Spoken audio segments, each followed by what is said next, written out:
UAS, Bu. Oh, itu tuh untuk UAS. Oh, untuk UAS. Nah, ini sebentar. Ini kan tanggal 15 bulan 12 itu presentasi riset proposal itu untuk UAS. Oke. Yang kedua juga UAS juga tanggal 22. Oh, itu teh UAS. Oh iya. Kalau gitu mudah-mudahan bermanfaat ya ini kayak gitu. Walaupun mungkin saya juga nggak tahu apakah ini sepemahaman enggak dengan dosen lain gitu kan.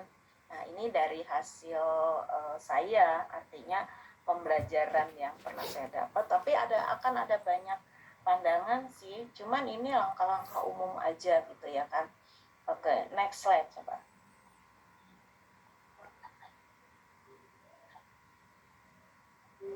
Nah, jadi banyak orang ya, banyak peneliti baru itu yang bingung mulainya dari mana sih, ya kan, mulainya dari mana. Nah, kemarin kalian udah nyoba-nyoba sedikit kali ya dengan tugas gimana cari jurnal bla bla bla, mungkin masih belum paham gitu loh, ini maksudnya ntar apa ya, jadi gimana ya kayak gitu loh, mau diapain kayak gitu loh kan. Nah, sebenarnya itu kan mencari jurnal itu kan sebenarnya mencari masalah. Dari jurnal kita bisa tahu ada masalah karena dari penelitian-penelitian yang terbaru kayak gitu kan.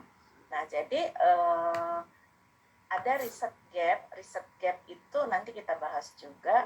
Nah, riset gap itu nanti dapatnya memang banyak dari penelitian-penelitian yang terbaru, dari jurnal-jurnal yang teranyar kayak gitu kan. Nah, seperti itu. Nah, dari situlah kita mengembangkan masalah apa ya yang mau kita teliti gitu loh kan.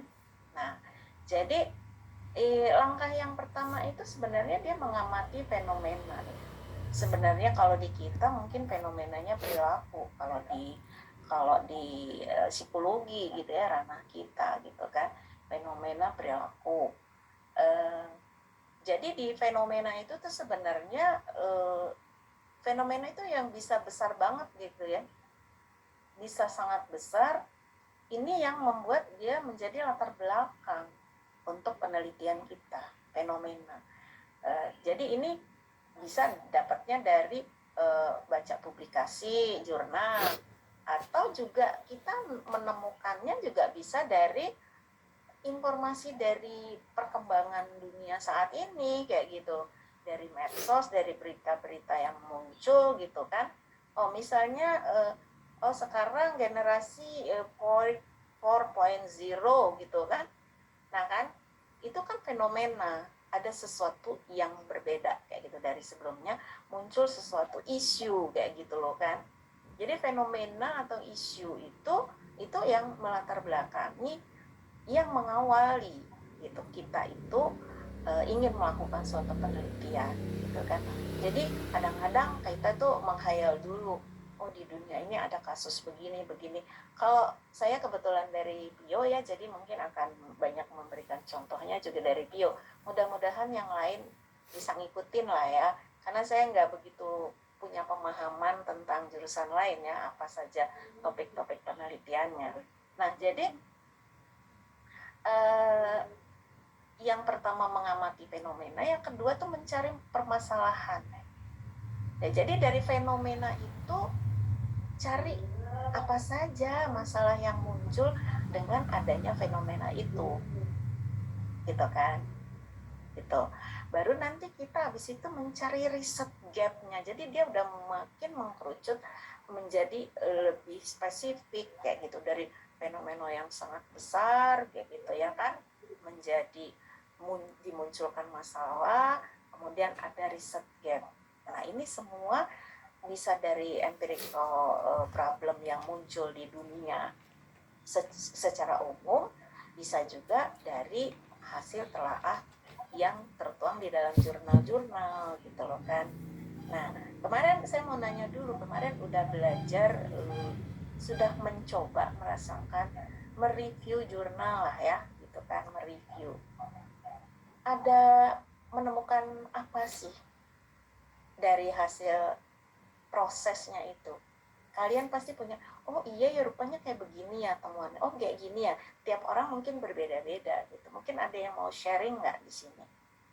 Kita hanya belajar sedikit aja, hanya dapetin 5 jurnal ya kemarin itu, tapi pasti itu ada banyak pelajaran yang kalian rasakan kayak gitu dalam proses itu. Ada yang mau sharing nggak?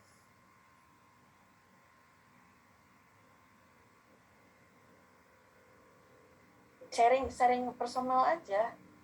Jadi nggak usah teoritis ya, apa yang dirasain aja kayak gitu. Karena kita mau masuk ke topik ini, kita tuh harus benar-benar menggunakan segala pemikiran dan perasaan masuk ke dalam suatu konteks penelitian gitu loh. Jadi penelitian itu ketika kita mau meneliti, penelitian itu harus menjadi bagian dari diri kita. Jadi kita tuh nggak boleh terlepas, kita nggak boleh penelitian yang akan kita lakukan itu menjadi sesuatu yang terpisah. Oh itu penelitian, ini saya. Jadi dia harus menjadi satu kayak gitu loh. Jadi kita paham betul apa yang kita mau kayak gitu. Nah mungkin sharingnya ada nggak yang mau sharing, proses aja apa yang dirasakan kemarin kayak gitu. Karena ketika kita menyusun proposal itu kan basisnya dari hasil telaah jurnal-jurnal kan gitu. Oke, ada nggak yang mau sharing? Izin Bu, saya mungkin sedikit sharing.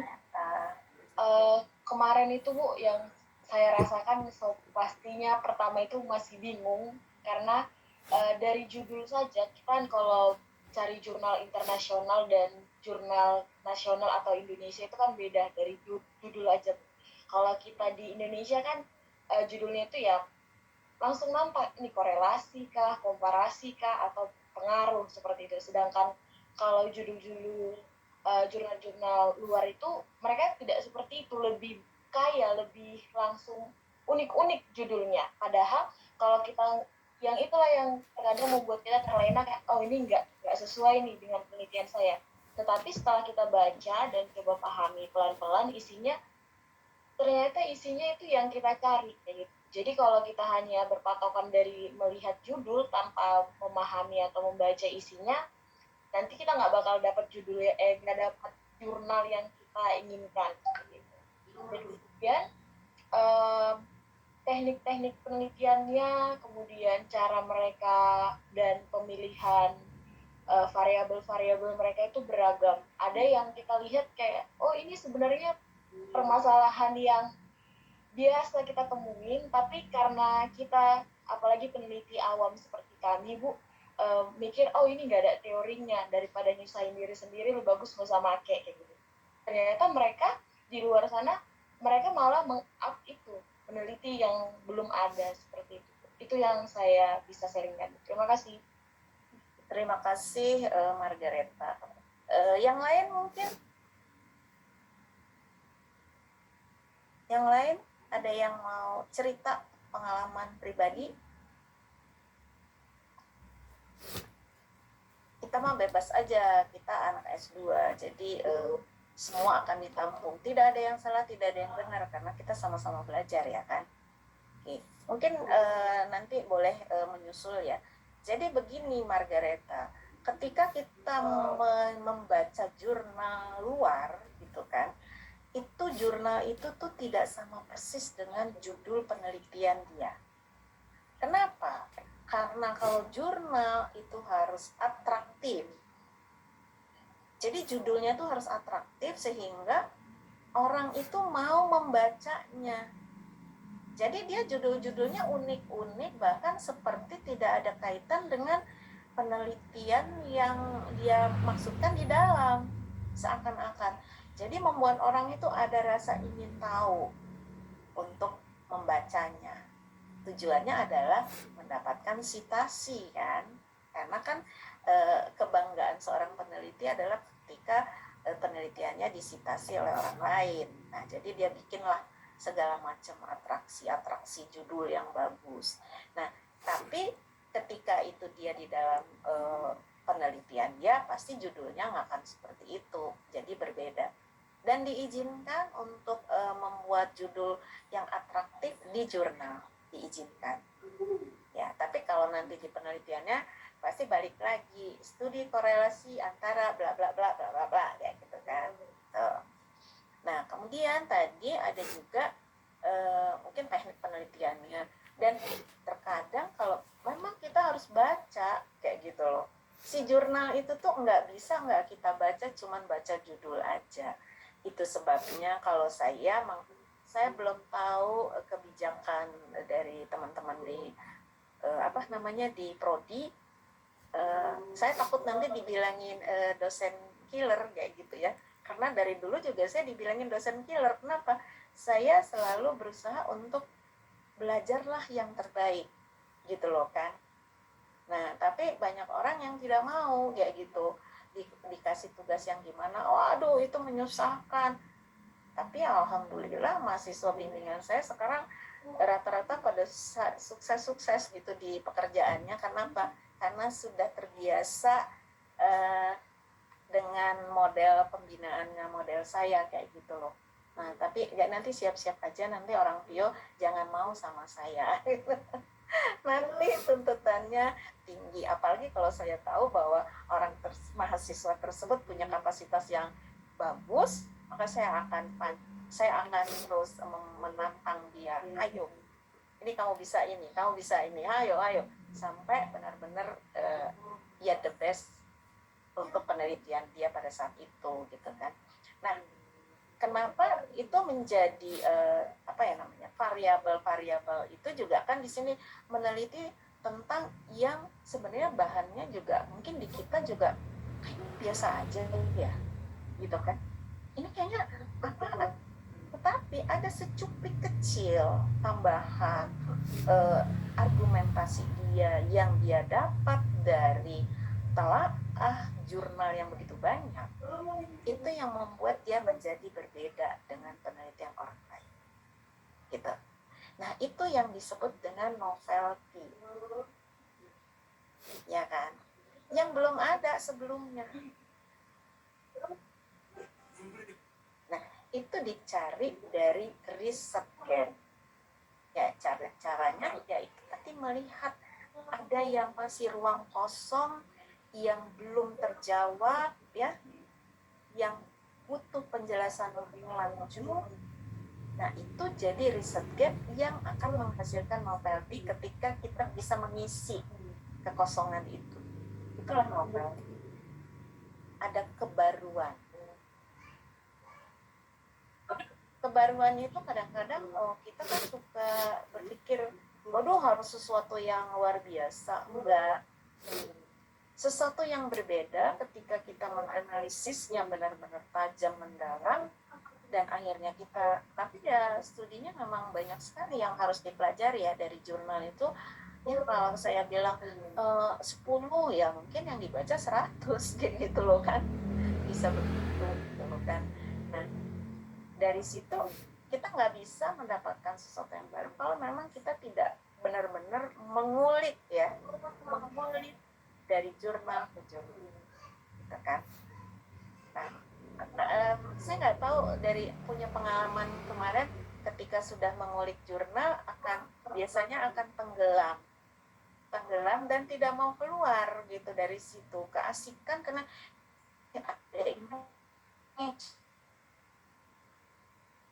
ada ini dan di dalamnya itu banyak sekali ruang-ruang yang bisa kita masuki gitu ya, untuk memenuhi rasa ingin tahu. Nah, jadi telaah jurnal itu adalah untuk mencari riset gap. Oke. Sampai di sini kita lanjut dulu ya. Ini saya nggak banyak, saya akan membuka ruang diskusi aja nanti. Saya topiknya nggak banyak. Oke. Lanjut. Lanjut, girl.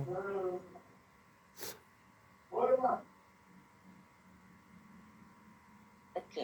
Nah, ini dia. Gap itu ya. Gap itu tuh bisa didapat dari ini. Dari apa yang diharapkan dengan kenyataan, ada perbedaan, ada kesenjangan. Apa yang diharapkan dengan kenyataan. Ya kan? Gap itu. Tapi itu biasanya ya untuk anak S1 boleh lah kayak gitu loh ya. atau S2 yang so-so lah, bukan S2 yang high-high kayak gitu loh kan. Atau antara teori dengan teori, wah ini berat. Kalau antara teori dengan teori ini studi teoritisnya luar biasa, sehingga dia akan memunculkan teori baru ya di antaranya kayak gitu loh kan. Nah itu yang banyak kita temukan, muncul teori-teori baru kayak gitu. Itu kan dia itu melihat kesenjangan antara teori A dengan B, di tengahnya itu dia cari apa gitu loh kan. Tapi untuk kita tesis atau disertasi orang Indonesia kalau sampai segitu hebat banget kayak gitu loh. Ntar bisa jadi ini dong, jadi Pak Habibie ya. Pak Habibie kan teori ke teori, ya kan, makanya dia menjadi Mr. Crack itu. Dia menemukan teori tentang crack yang di kaca pesawat itu, dia basisnya adalah dari teori. Wah berat, ini bisa dapat ini apa namanya, juara dunia di penelitian ya kan. Kemudian juga kesenjangan antara hasil penelitian gitu kan. Makanya tadi kalau Margareta bilang, ibu kadang-kadang kita memilih gitu kan, kita pilih ada kereta api, kadang-kadang kita memilih yang kita butuhkan adalah yang mendukung aja. Nah ketika kita memilih, kita nggak akan bisa menemukan novelty. Novelty itu kita dapetin karena ada perbedaan, kontradiksi antara hasil penelitian yang satu dengan yang lain, dan di dalamnya itu di dalam diskusinya itu kita baca gitu loh, apa yang membedakan, kenapa. Nah itu yang akan kita jadikan sebagai dasar kita nanti seperti apa ya penelitian kita, yang kayak apa yang akan kita argumentasikan gitu loh dari data-data jurnal penelitian gitu. Nah kebanyakan kita orang Indonesia ketakutan kalau dia udah ada dia mesinnya beda, udahlah ambil yang mendukung aja. Nah, ternyata tidak demikian. Jadi lebih asik kalau dia itu ada gap, lebih asik. Ya asik dalam arti kita akan menemukan masalah gitu kan. Nah, tetapi tidak asik adalah kalau kita melihat dari sisi yang lain, wah gila nih harus banyak baca jurnal lagi, entah berapa ratus, entah berapa ribu kayak gitu kan. Nah seperti itu. Nah atau juga ada gap antar variabel dengan variabel.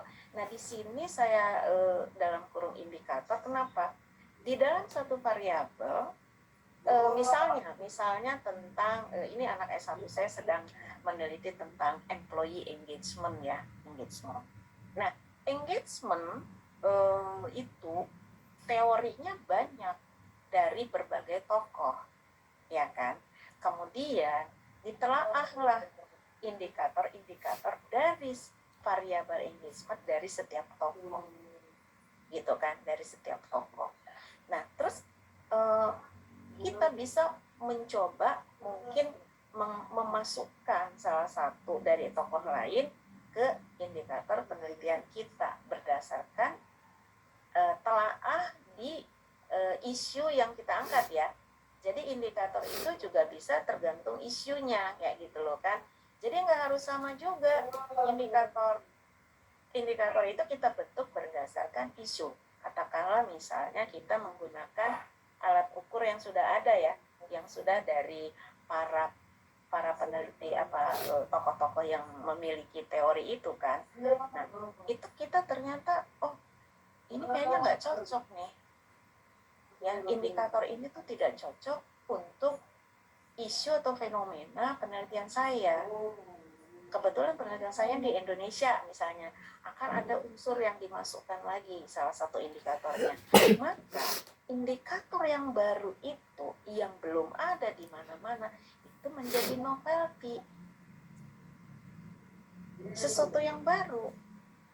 Tapi ya kajiannya ya tidak sederhana tentu saja kan untuk mendapatkan itu.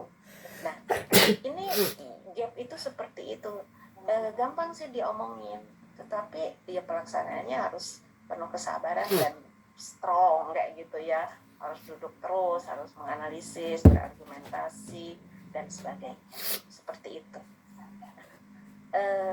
Jadi memang untuk cari riset gap itu nggak bisa lewat yang lain-lain, harus banyak baca artikel.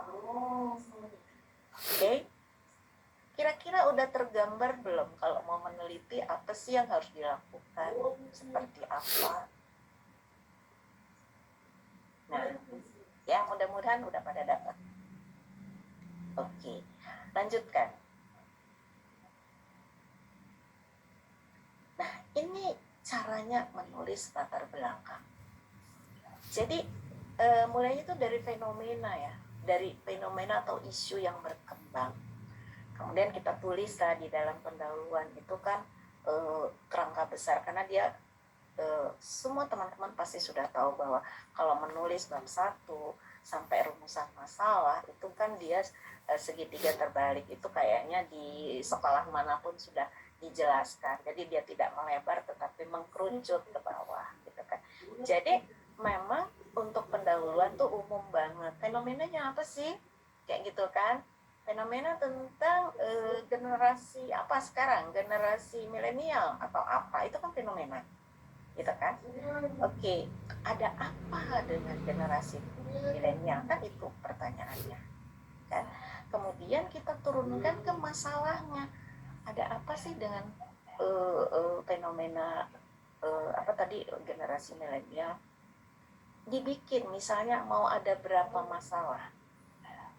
Kira-kira kita coba bahas. Kalau generasi milenial dia itu seperti apa? Kira-kira orangnya menimbulkan masalah apa dengan adanya model generasi milenial itu? Katanya nih yang pertama nih ya, generasi milenial tuh orangnya tidak tekun, katanya, gitu kan? Isu masalahnya. Oh dia nggak tekun, mudah bosan, senangnya dengan sesuatu yang instan, gitu kan? Itu masalah yang pertama. Kita gali lagi, selain itu apa lagi masalah yang kedua dengan generasi milenial? Tapi mereka itu kalau itu bukan masalah dinamikanya ya, tapi mereka kalau bekerja itu dia cepat, kayak gitu kan? Dia cepat, dia bisa cepat beradaptasi dengan tuntutan tugas. Tapi teliti dan ketelitian kerjanya gimana? Nah itu kan jadi masalah lagi, gitu kan? Jadi dari masalah-masalah ini kita kumpulkan apa saja masalah yang dimunculkan oleh isu yang akan kita angkat tadi. Kita pilah-pilah satu-satu. Mungkin jangan-jangan karena isunya besar, kita kecilin dulu, kayak gitu ya. Mungkin kalau di pendahuluan isu besar, oh fenomena tentang generasi milenial. Kemudian generasi milenial di Indonesia. Ya kan? Nah, terus baru munculkan masalahnya dengan pertanyaan, apa sih yang apa masalah apa yang muncul dari anak-anak yang generasi milenial? Akan ada banyak, mungkin ada 5, ada 10, dan setiap masalah itu kita bikin dalam satu paragraf tulisan gitu loh kan, sampai ujungnya ketika kita sudah melihat begitu banyak, kita nanti akan menjadi mengkerucut yang paling bermasalah adalah masalah nomor 9 misalnya, ya kan? Makanya itulah yang akan menjadi masalah kita, menjadi rumusan masalah. Jadi kalau kita mulainya dari mana, ya mulai dari berbagai banyak masalah itu. Tapi nanti aja lah, nanti kalau pertemuan berikutnya minggu depan mungkin saya akan kasih contoh. Saya punya penelitian, tapi nggak sempurna sih menurut saya. Kayaknya saya merasa ada yang kurang kayak gitu loh. Ada yang kurang nih, nggak benar nih kayak gitu. Tapi model penelitian awalnya mulainya dari fenomena umum, gitu kan. Oke, sampai di sini ada yang ingin bertanya kah? Bebas-bebas aja loh. Saya sebetulnya sangat senang mengajar mapro ya, karena basic pendidikan S1-nya kita sama dari psikologi Jadi kalau berbahasa itu kayaknya bahasanya sama kayak gitu. Kalau di NPS kayaknya dari berbagai latar belakang kadang-kadang juga agak sedikit mengalami hambatan juga dalam berkomunikasi. Tapi kalau kalian mestinya enak. Ayo dong, ada yang mau bertanya kah? Atau cukup? Lanjut dulu? Lanjut dulu aja ya. Oke. Nah, jadi yang paling utama kita menulis itu adalah menemukan apa yang akan diteliti. Jadi di rumusan masalah itu tadi, apa sih yang mau diteliti? Yang lebih penting lagi adalah pertanyaan kedua, kenapa masalah itu penting untuk diteliti? Kok dia perlu banget untuk dicari tahu jawabannya? Jadi kalau kita meneliti itu enggak sekedar aku mau meneliti variabelnya ini, gitu ya. Tidak bisa begitu, tapi harus disesuaikan dengan isu yang berkembang, konteks yang berkembang sekarang. Ada masalah apa, fenomenanya apa, gitu kan. Ini kalau misalnya untuk di orang teman-teman di perkembangan kayak gitu ya, psikologi perkembangan atau di psikologi anak ya, itu masalahnya banyak banget, banyak sekali. Atau di klinis itu luar biasa, problemnya banyak banget kayak gitu loh kan. Nah, jadi yang paling penting itu kenapa perlu itu sih diteliti, kenapa perlu dijawab. Kadang-kadang kita menemukan masalah yang menurut kita itu masalah, tapi emang perlu dicari jawabannya? Ternyata enggak, karena itu sudah dijawab oleh orang lain, gitu kan. Nah, dengan gambaran seperti ini sebenarnya suatu penelitian itu sangat khas dan spesifik banget, gitu ya teman-teman ya. Ketika dia spesifik, maka itu memang dia memiliki kekhasan dan mungkin itu adalah sesuatu yang memang unik yang perlu dicari jawaban. Ini ya teman-teman, saya sendiri waktu kuliah S3 ini tuh nggak diajarin, bayangin. Nah, di kontrak kita yang ini aja nggak ada. Tapi ini adalah kesulitan umum yang dilakukan oleh hampir semua mahasiswa. Enggak cuma S2, S1, S2, tapi S3 pun begitu. Kenapa? Kita tidak pernah digiring pemikirannya untuk kenapa kamu meneliti itu. Itu benar-benar pokok. Ya. Paham ya? Oke, kita lanjutkan. Nah, kemudian ketika kita memformulasikan riset problem, kan tadi dari rumusan masalah kan ada riset problem. Masih ingat nggak riset problem yang kamu tulis waktu S1? Ada yang mau share nggak? Apa pengalamannya? Apa statement dari riset problemnya? Pertanyaan penelitian. Coba.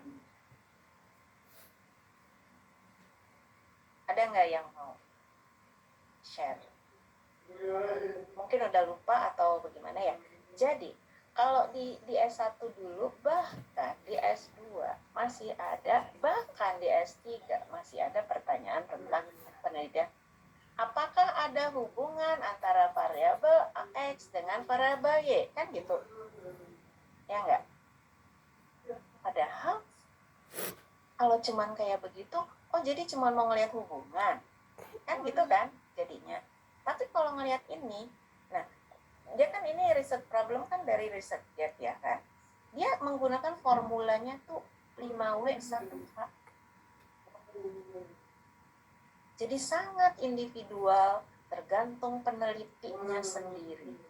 Dia mau meneliti apa sehingga problem masalah penelitian dia itu pertanyaannya seperti apa, dialah yang membuat. Jadi bukan mencontek, oh orang lain bilang apakah, ya kan? Enggak, konten dari penelitian kita itu ingin mencari apa jawabannya, makanya dia diformulakan dengan model seperti ini. Contohnya, bagaimana dampak komitmen organisasional terhadap kinerja tim, misalnya gitu kan. Bukan apakah ada hubungan antara komitmen, nah itu kan zaman dulu begitu. Nah, ya kan, sadar kan sekarang? Saya pun baru sadar begitu. Kenapa? Loh, dulu saya membimbing mahasiswa ya dengan model apakah. No, ada 5W. Bagaimana? Mengapa terjadi penurunan motivasi kerja karyawan? Apa faktor yang menyebabkan penurunan kinerja tim? Kan begitu. Ini kalau di model konseptual yang beberapa variabel itu, maka dia ini enak nih, apa sih faktor yang menyebabkan? Oh, faktor yang menyebabkan adalah karena variabel ini. Di dalam variabelnya ada indikator apa? Di dalam indikatornya itu dari hasil penelitian dia terendah sehingga dia menunjukkan bahwa bla bla bla bla bla terhadap kinerja, kan gitu.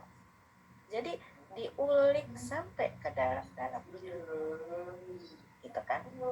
Nah, jadi jangan lagi ya apakah ada hubungan antara variabel X1 dengan Y, X1 dengan X2 dengan Y, atau X1 dengan Z dan seterusnya. Itu sudah tidak laku lagi kalau untuk penelitian kita, karena sebisa mungkin penelitian kita ini akan kita publish di jurnal. Gimana? Halo? Ada yang mau tanya? Nah, ketika publish di jurnal, lucu banget kayak gitu loh. Dan lagi, kitanya sendiri kalau digiring dengan model seperti ini, kita tuh jadi lebih memahami inti penelitian kita ketimbang kita hanya mengikuti yang apakah tadi. Itu aja kita nggak ngerti, kita disuruh nulis kayak gitu apakah. Wah, ini kan langsung ya saya sebetulnya mau meneliti ini, masalah saya adalah kepingin tahu bagaimana ini terhadap ini gitu kan. Nah, seperti itu. Oke, sampai di sini ada yang mau bertanya? Izin Bu bertanya. Boleh. Berarti Bu, dari yang research problem ini, kalau dulu kan tuh diajarin kalau mau bagaimana tuh ya pakai kuali gitu, kalau kuanti yang menjawab apa gitu. Berarti itu tuh udah nggak lagi cara berpikir itu nggak lagi digunakan gitu ya Bu? Tidak. Jadi dengan 5W itu kan, jadi misalnya kan bisa who ya kan, biasa siapa itu kan bisa, kalau di organisasi kan bisa institusi gitu loh kan, bisa timnya kayak gitu kan, kalau dia di dalam tim kayak gitu.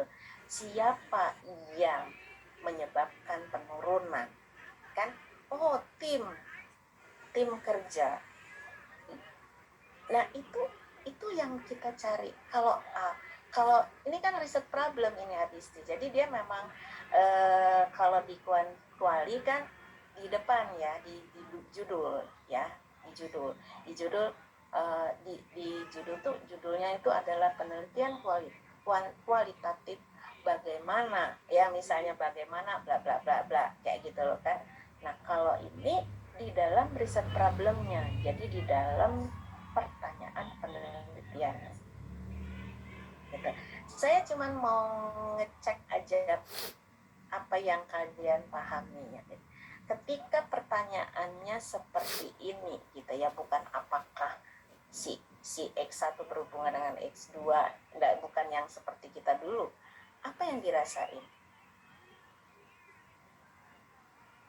kalau statementnya kayak gini? Terasa lebih dalam enggak yang kita telaah?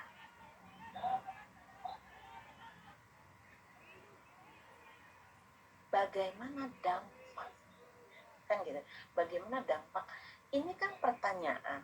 Nanti kan di dalam pengujian hipotesis kan dia tidak begini kan statementnya. Nah, kenapa kalau dulu gini? Pertanyaan penelitiannya apakah bla bla bla, apakah bla bla bla. Nanti rumusan hipotesisnya adalah hampir sama kan, tinggal kata-kata apakahnya yang dibuang. Ya kan? Nah, kalau begini rumusan problem research-nya dengan kata-kata apakah, tapi kan tidak, ketika dia diturunkan ke hipotesis, dia akan lebih detail. Ya kan? Dia tidak lagi berkata yang umum-umum seperti ini. Gitu. Dia lebih masuk ke perhubungan antara variabel dan variabel yang sudah kita bangun berdasarkan telaah literatur gitu kan, seperti itu. Jadi ini tuh udah lebih mengkerucut, kita tuh jadi paham, oh gini ya. Mungkin kalian juga nggak kebayang, saya sendiri merasa baru terbangun dari tidur panjang dengan apakah itu baru-baru aja. Oh, ternyata nggak benar. Saya juga nggak bisa memahami kenapa saya harus bikin problem statement kayak begitu ya. Ikut aja, karena nyontek dari yang sudah-sudah. Teman-teman yang dulu-dulu emang begitu, nggak disalahin kok sama dosennya. Ujian aja, nilainya dapat A juga. Kan seperti itu ya. Tapi kan kita bukan ke sana, tetapi untuk lebih kita masuk ke dalam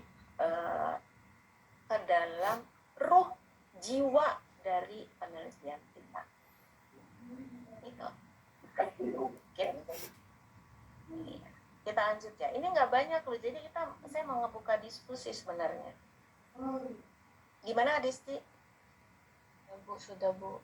Oke, lanjut ya.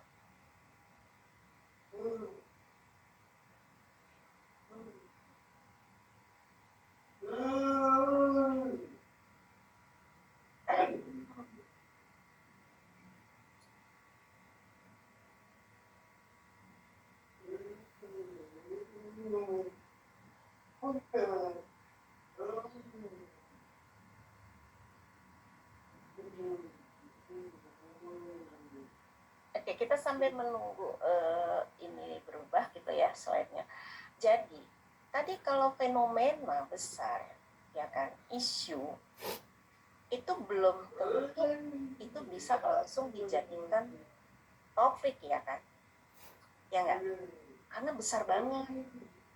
Ini topik atau judul penelitian itu menyusul gitu loh kan.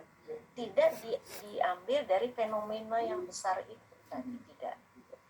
Jadi dia harus lebih spesifik sehingga dia bisa kelihatan, oh arahnya kemana nih, topiknya itu udah benar-benar ini juga menggambarkan isi dari penelitian kita di tesis kita. Oke, ini dia. Kita bicara tentang tujuan dan kegunaan, ya kan? Di sini yang paling perlu adalah, di sini bagian ini digunakan untuk menjustifikasi penelitian kita. Kita tuh harus dan kita bahwa penelitian ini emang dianggap penting dan sangat perlu, sehingga saya mengangkat penelitian ini. Ya kan? Tapi ya tentu saja itu tadi lewat prosedur yang luar biasa tadi ya, baca-baca segala macam jurnal. Nah, jadi di dalam tujuan dan kegunaan ini harus disajikan betapa pentingnya penelitian ini. Nah, ini model seperti ini nanti begitu kita mau publish di jurnal, itu kan jadi tahu, orang reviewernya akan baca, wah penting banget ya, apa sih, mulai dari judul yang unik, kemudian kita juga menyatakan bahwa ini penting loh karena hasil penelitian saya tuh ini begini-begini, tujuannya itu adalah untuk begini-begini gitu kan. Nah, jadi bukan kalau dulu S1 tujuan penelitian apa ya, untuk mencari tahu bagaimana hubungan antara variabel X dengan Y kan, gitulah ya, hampir-hampir seperti itu. Tetapi ini lebih dari itu gitu, bukan hanya ingin tahu, tetapi misalnya nih, membangun sebuah model konseptual untuk menggambarkan, membuktikan bagaimana SDM dikelola dengan baik dapat meningkatkan kinerja perusahaan. Gitu kan? Jadi pikiran kita tuh dibawa ke yang pemikiran yang lebih luas, lebih besar gitu kan. Jadi kemanfaatannya lebih besar lagi, bukan sekedar ingin membuktikan antara ini sama ini terbukti, bukan itu. Kegunaan atau tujuan yang memang untuk kalau dimanfaatkan itu memang punya kemanfaatan yang besar gitu loh. Gitu. Nah, ini sekalian saya mengajak kita berpikir kalau kita mau masukin ke jurnal ya pemikiran kita juga harus besar sehingga itu sesuatu yang unik, sesuatu yang baru ya kan dari hasil telah kita itu sehingga layak gitu untuk dipublish oleh mereka. Saya nggak tahu yang terpikirkan oleh teman-teman apa. Aduh gimana ya, berat banget ya kayak gitu loh kan. Sangat berat nih kayaknya gitu. Enggak sebetulnya. Sebetulnya ini kalau kita jalanin pelan-pelan, ini akan terlewati semua. Makanya kenapa cara berpikirnya dipilah-pilah, ya kan? Oh begini dulu cari fenomena bla bla bla sampai ada masalah gitu kan.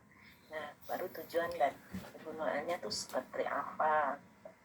Dan ya kita harus seakan-akan menampilkan euforia, penelitian saya bagus banget loh kayak gitu loh kan, seperti itu.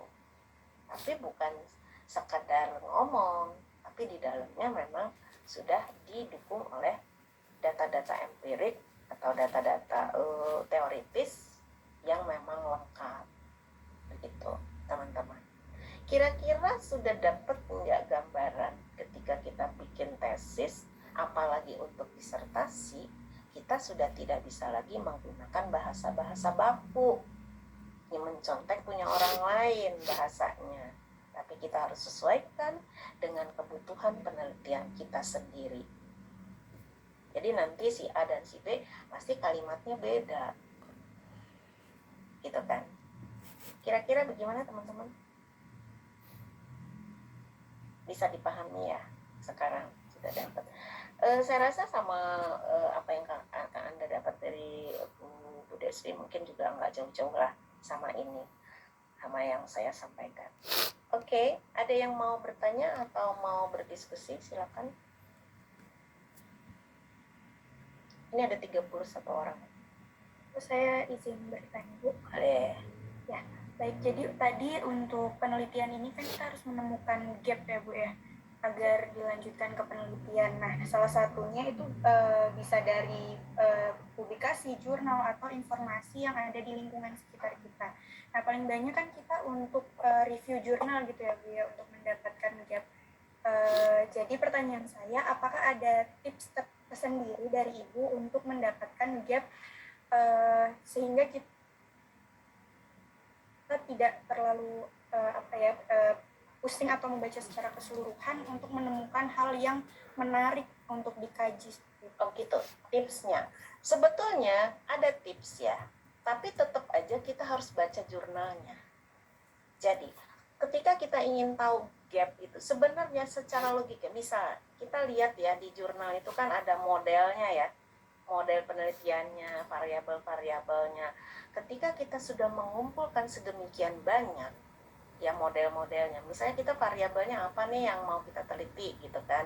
Nah kemudian kita kumpulkan semua, ternyata oh modelnya ini ternyata ini unik gitu loh kan. Dia tidak seperti penelitian yang lain, dia berbeda, tetapi ini untuk bisa si variabel, katakan misalnya A, X1, X2, X1, Z sama Y gitulah ya. X1, X, Y, di tengahnya ada Z. Nah, kita akan mencari yang model-model dengan model penelitian 3 variabel, katakanlah untuk kalian mungkin masih nggak berani 4, 3 nggak apa-apa. 3, tetapi ini variasinya mungkin akan berbeda-beda. Kita cari dulu dari jurnal apa kajian kita, variabel apa yang mau kita kaji. gitu kan, Y-nya itu cari di jurnal. Nah dari jurnal itu kita kan banyak banget menemukan model-modelnya. Si Y ini dipengaruhi oleh apa saja, tapi kita tetap basisnya ngelihat dari jurnal. Oh, variabel yang berpengaruh terhadap Y ini ada banyak, ada sekian puluh. Kemudian untuk terhubung ke Y variabel ini, ada nggak variabel mediatornya atau intervening variabelnya? Kita cari lagi di jurnal. Jadi ketika kita sudah mengumpulkan begitu banyak jurnal, kita bikin dalam suatu lembar lebar kayak gitu. Ini apa namanya, ibaratnya tuh kerangkanya, saling keterkaitan gitu. Ditulis pakai tangan boleh, pakai ini juga boleh, pakai komputer silakan gitu kan. Jadi nanti kita melihat modelnya, oh ternyata ada sesuatu nih yang belum, ada sesuatu nih yang tidak terhubung selama ini, yang bisa saya coba hubungkan. Atau bisa juga ini logika, secara logika aja ya, sebelum logika itu kan sebenarnya kita basisnya juga bukan cuman itu apa ya, bukan cuman feelingan, tetapi karena kita banyak membaca juga, maka kita tahu kok variabel X sama Y ini sebenarnya nggak bisa terhubung langsung, ya kan, tidak bisa terhubung langsung. Kalau saya cari variabel lain, ini mungkin akan bisa menghubungkannya. Itu bisa juga kita dapat dari hasil jurnal yang menyatakan tidak ada pengaruh signifikan antara X dan Y. Padahal di tempat lain itu ada yang bilang, oh signifikan, bagus. Why, kenapa tidak signifikan? Nah itu tadi perdebatan hasil penelitian tadi itu juga menjadi gap. Jadi intinya tuh memang nggak bisa kalau mau shortcut gitu ya, jalan pintas, tetap harus baca. Cuman ngebacanya kita bikin dalam bentuk, kita bikinlah diagram-diagramnya, itu yang memudahkan kita gitu. Begitu Afifah. Oke. Baik Bu, terima kasih Bu. Ya, ada lagi kah? Oke, kita lanjut dulu ya. Atau nggak kebayang kali ya betapa beratnya, seakan-akan tidak berat teman-teman, jangan dianggap ini sebagai sesuatu yang membebani, tidak, sangat tidak. Nah kita sekarang udah masuk ke telaah pustaka ya, telaah pustaka, karena kamu nanti kan akan bikin telaah pustaka kan, based on-nya tetap aja di gap kan, ya kan, tetap aja telaah jurnal-jurnal gitu kan. Nah kemudian teori gap tadi nggak usah ya, terlalu berat. Riset gap, kemudian melihat status perkembangan sebuah konsep, itu tujuannya. Itu nanti menghasilkan state of the art. Yang kalau sekarang orang bilang SOTA, oh kalau udah SOTA itu state of the art. Artinya kekhasan penelitian kita ini dibandingkan dengan penelitian lain, gitu. Bagaimana bisa dapat SOTA? Ya harus dari studi jurnal gitu loh. Balik lagi ke situ. Tuh. Bikin model. Makanya kalau cuma 3 variabel emang agak susah cari SOTA-nya. Cari perbedaannya karena cuma 3. Modelnya pun hanya kemarin berapa ya? Hanya bisa menghasilkan 3 model penelitian ya kan? Ada yang model regresi, ya kan? Kemudian yang kedua itu model mediasi dan model moderasi. Cuman hanya ada 3 model yang bisa. Dan ketika 3 model itu tuh cari SOTA-nya juga susah. Kalau dia 4 variabel, jadi variasinya lebih banyak, sehingga akan bisa mungkin mendapatkan model SOTA yang berbeda. Karena semakin sedikit variabelnya, ya semakin itu lagi kan yang muncul di dalam penelitian lain gitu ya kan. Tapi kalau sudah 4, variasinya akan lebih banyak. dan SOTA-nya akan muncul state of the art. State of the art itu adalah posisi penelitian kita dibandingkan dengan penelitian lain. Dan kita bisa berbangga bahwa model ini hanya saya yang punya, ya kan? Nah, bisa gitu. Di dalam jurnal itu hampir semua itu modelnya beda-beda, walaupun variabelnya bisa sama, tapi dia udah ada variabel lain yang menjadi bagian dia tambahkan sehingga jadi agak beda kayak gitu. Nah, itu udah SOTA, state of the art untuk dia punya penelitian. Kemudian juga tujuan mengembangkan posisi baru. Mungkin kalau untuk S2 itu agak susah untuk tesis ya. Kalau ada yang bisa sih bagus ya, kalau ada dosen pembimbingnya yang bisa membangun proposisi baru. Nah, proposisi baru ini contohnya tadi adalah misalnya dengan indikator baru tadi ya, menemukan ada indikator baru, gitu kan, dari hasil kajian-kajian telaah review dari pustaka ya. Nah, itu akhirnya dia menemukan. Nah, itu adalah proposisi baru, sesuatu yang baru, gitu kan. Nah, kemudian menyusun model teorikal baru dengan model penelitiannya seperti apa dan untuk mecahin masalah kayak apa.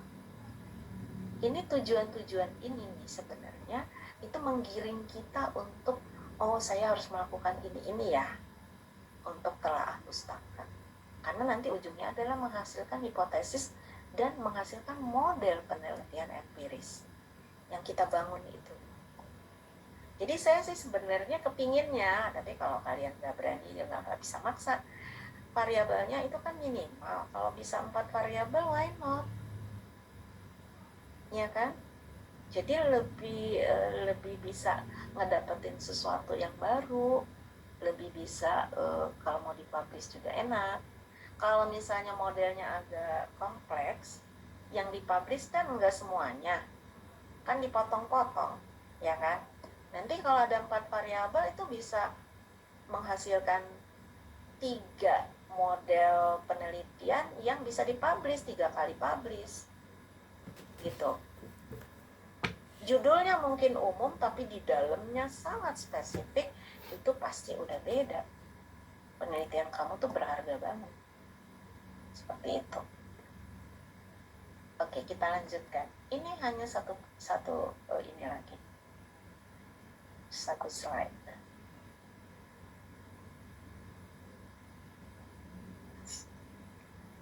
Nah, ini langkah-langkahnya ya. Gitu kan. Ini saya dapetin dari buku. Waktu itu saya kursus metodologi penelitian. Kursus karena tidak menemukan jawaban dari mana-mana. Akhirnya saya kursus. Akhirnya bukunya bagus sekali. Nanti kalau ada yang mau juga boleh. Nanti saya pesanin ke orangnya juga bisa. Gitu kan. Nah, jadi supaya kita enggak lari kemana-mana, yang pertama cari aja literatur yang sesuai dengan penelitian kita, gitu kan, literatur jenis literatur yang sesuai, ya kan. Kemudian naskahnya juga naskah dari publikasi yang sesuai. Kita meneliti tentang apa, ya sudah cari itu. Nah, itu kan udah kemarin kita bikin latihan kan, gitu kan. Walaupun kemarin masih meraba-raba ya apa sih ini saya yang mau saya teliti, ya kan. Kalau sekarang kan udah tahu fenomenanya apa, lantas apa yang mau diteliti kan nanti, gitu kan. Kemudian langkah ketiga itu cari naskah dengan variabel yang sesuai. Jadi publikasi yang sesuai itu artinya gini, kita nih mau publikasinya yang mana, mau yang benar-benar bagus dari Scopus, ya kan, dari Scopus itu kan dia sebenarnya kayak organisasi yang mengumpulkan ini ya, jurnal-jurnal yang bagus-bagus di dunia kan, gitu kan. Tapi publishernya sendiri sebetulnya ada MDPI, ada Elsevier, ada banyak lagi yang lain-lain yang nanti dikumpulkan oleh Scopus, diambil yang bagus-bagus dari situ kan, gitu.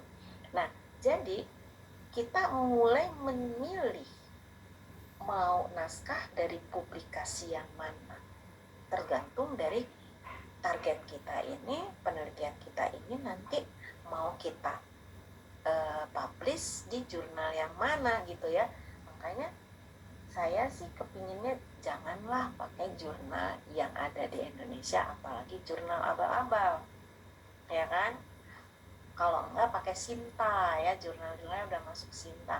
Tapi kalau menurut saya enak pakai jurnal asing, gitu kan?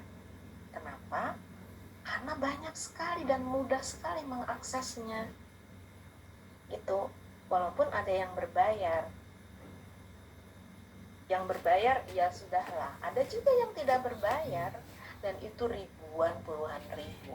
Jadi kita itu seperti masuk ke dunia yang sangat memberikan kemudahan informasi. Jadi ya enak-enak aja, nggak ada yang berat ya gitu kan. Nah, kemudian langkah yang keempat ini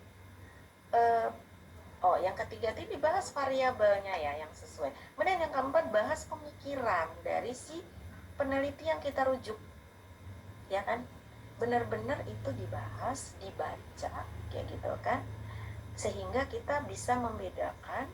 Misalnya ada beberapa peneliti di topik yang sama, tapi dia konsep pemikirannya berbeda. Jadi kita pelajari betul. Nah, sampai ketika saya juga kemarin waktu saya menggunakan alat ukurnya adaptasi ya, saya tidak membangun sendiri tapi saya adaptasi, saya pelajari betul alat ukur dari setiap si peneliti atau si tokoh yang punya teori ini. Saya mencocokkan dengan penelitian saya, yang mana sih yang paling pas gitu. Jadi itu memang benar-benar butuh waktu, tapi di telah satu-satu teori pemikirannya dipelajari gitu, dipelajari dulu. Oh, saya ngerasa pas dengan ini atas asumsi ya dasar pemikirannya adalah bla bla bla bla. Jadi ketika kita diuji oleh penguji, kenapa pakai teori itu, kan banyak, karena saya begini asumsinya kan gitu. Dan keputusan peneliti sendiri itu tidak bisa diganggu-gugat oleh siapapun. Jadi kalau kamu misalnya ngambil, saya mau teori ini, asal ada argumentasi yang pas, penguji juga nggak bisa mengkomplain, itu nggak cocok, ini kamu begini, enggak. Karena dasar argumentasinya jelas, gitu kan. Nah itu harus dimulai di S2 ya, tesis ya, gitu loh. Kalau S1 ya saya membimbing mahasiswa S1 hanya 5 orang ya dengan gayanya, ya sudahlah kayak gitu loh kan. Tapi S2 nggak bisa lagi gitu kan.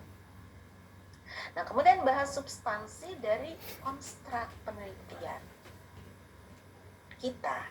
Jadi kita udah baca ini, kemudian kita sudah punya konstruk penelitian kita, dan apa sarannya adalah itu yang namanya definisi nggak perlu ditulis loh. Ya, sitasi atau sintesis, kan kita kalau review itu kan melakukan sintesa, ya kan, sintesis dari berbagai jurnal kita kumpulkan menjadi satu pendapat yang di dalam kurung di belakangnya jurnal si A tahun segini, jurnal si B kan gitu kan. Hasil sintesisnya itu saja yang dituliskan.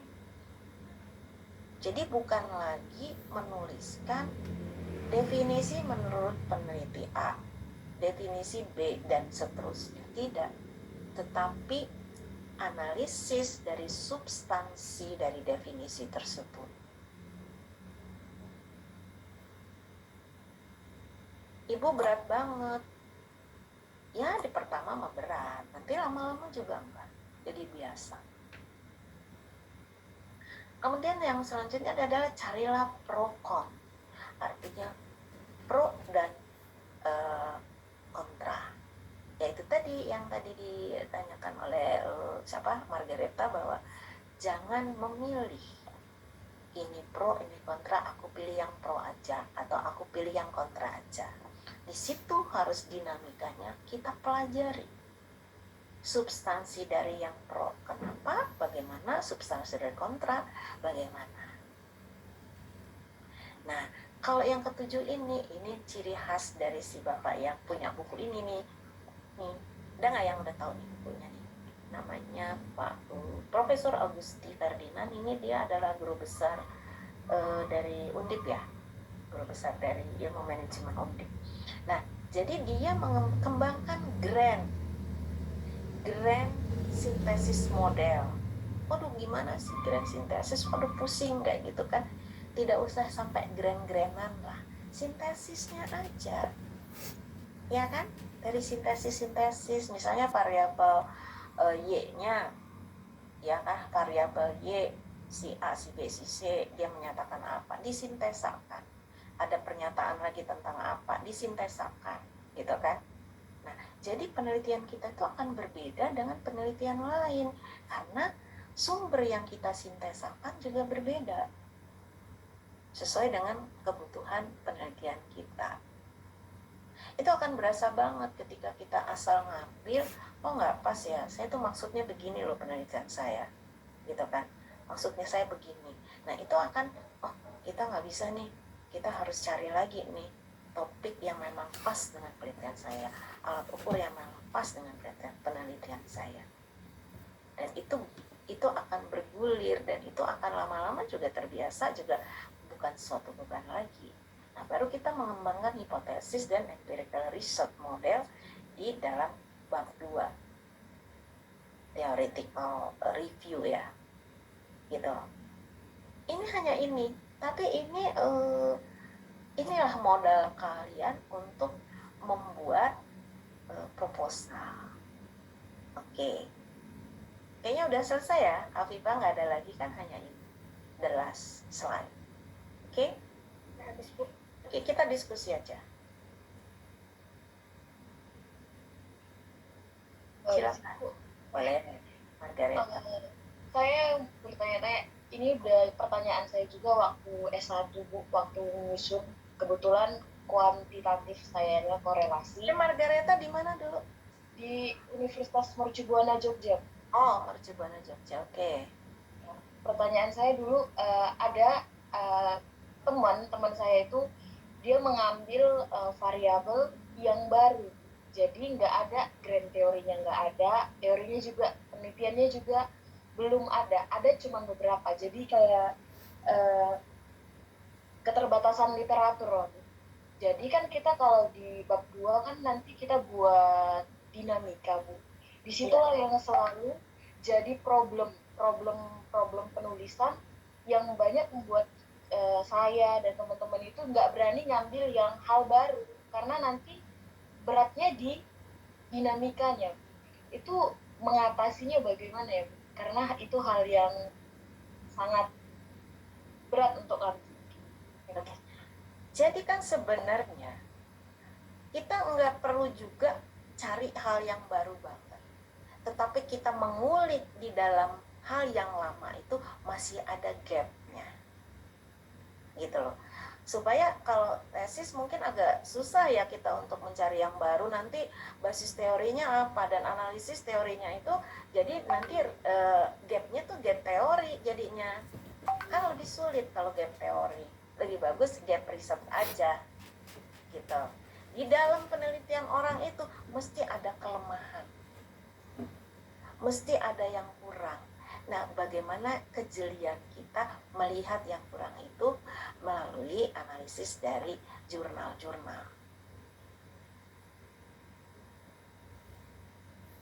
Kalau itu hebat juga, si pembimbingnya hebat juga. Kalau saya tidak berani menyarankan, karena nanti dia yang akan kesulitan sendiri.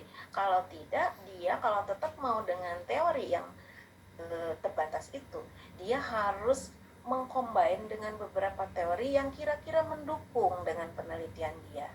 Jadi logika teoritisnya itu harus dia bangun.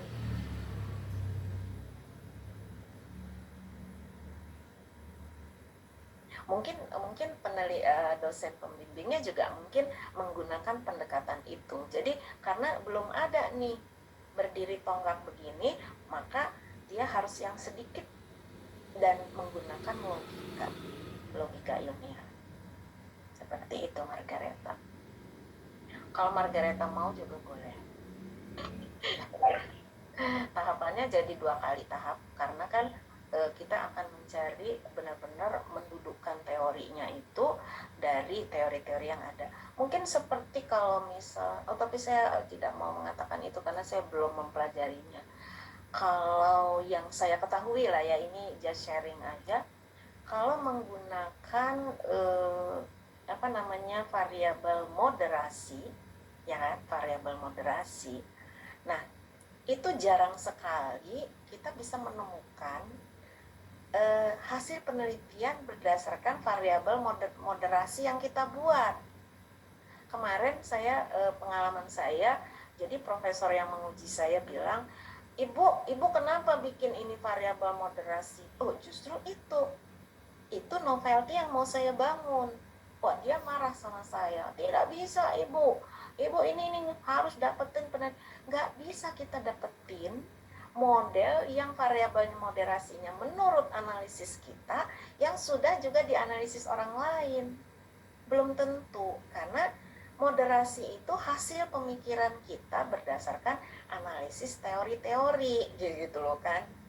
Nah, kemarin itu saya juga sedih juga, nggak boleh itu. Terus akhirnya pembimbing saya bilang, udahlah nggak usah lah gini.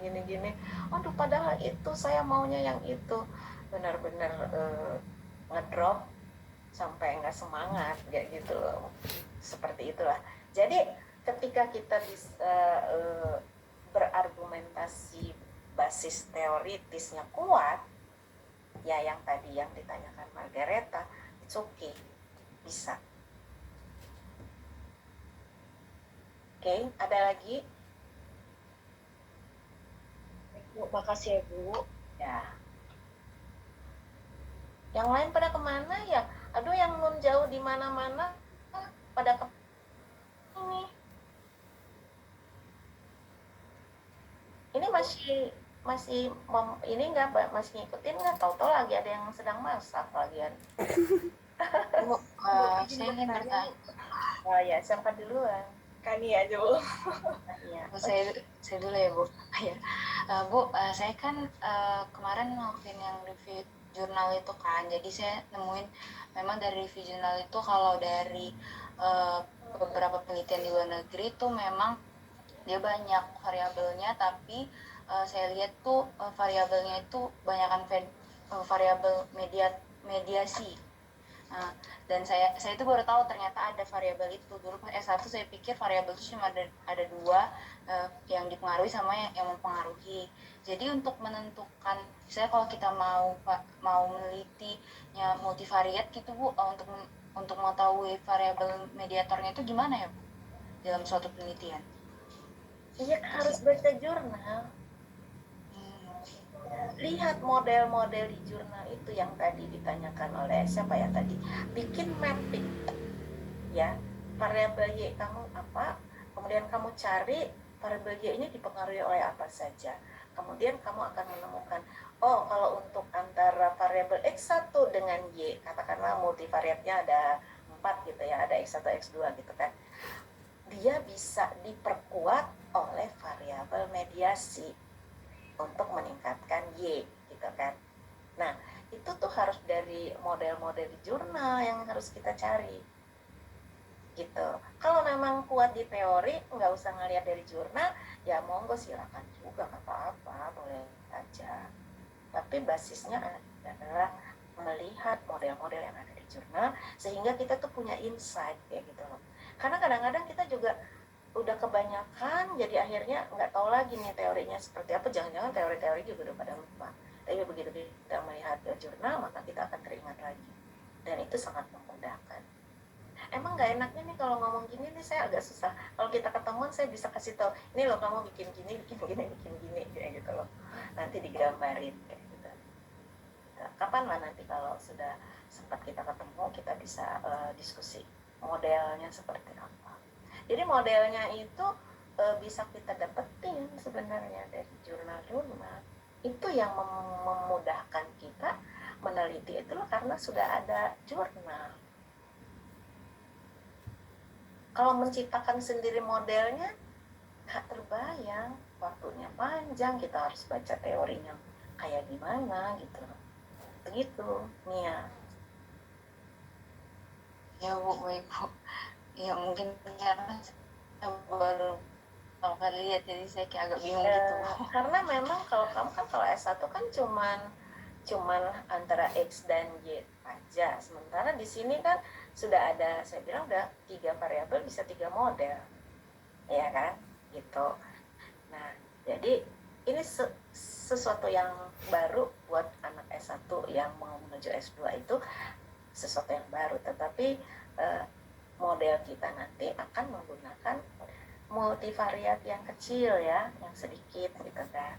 Tapi saya ada nggak yang berani 4 ya? Kalau ada yang berani 4